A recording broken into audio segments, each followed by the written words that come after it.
తెలంగాణలో local body ఎలక్షన్‌కు రంగం సిద్ధమైంది. అయితే చాలా మందికి సర్పంచ్, వార్డ్ మెంబర్ అయ్యేందుకు కావాల్సిన అర్హతలు, నామినేషన్ సమర్పించే సమయంలో కావాల్సిన పత్రాల వివరాలపై స్పష్టత లేదు. ఇప్పుడు ఆ వివరాలను తెలుసుకుందాం. మొదటిది, పంచాయతీ ఎన్నికల్లో నామినేషన్ దాఖలు చేయాలనుకున్న వ్యక్తి కనీసం 21 ఏళ్ల వయసు నిండి ఉండాలి. రెండవది, అభ్యర్థి ఖచ్చితంగా పోటీ చేసే గ్రామం నుంచి ఓటర్‌గా నమోదై ఉండాలి. మూడవది, అభ్యర్థిని ప్రతిపాదించే వ్యక్తి కూడా అదే గ్రామంలో ఓటర్‌గా ఉండాలి.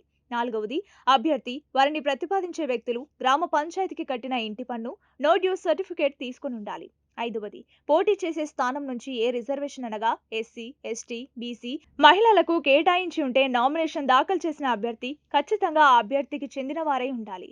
ఆరవది, ఆ వర్గానికి చెందిన కుల ధృవీకరణ పత్రాన్ని కూడా సమర్పించాలి. ఏడవది, సర్పంచ్ అభ్యర్థికి డిపాజిట్ రుసుము 2000 రూపాయలు కాగా వార్డ్ అభ్యర్థికి 500 రూపాయల డిపాజిట్ రుసుము చెల్లించాలి.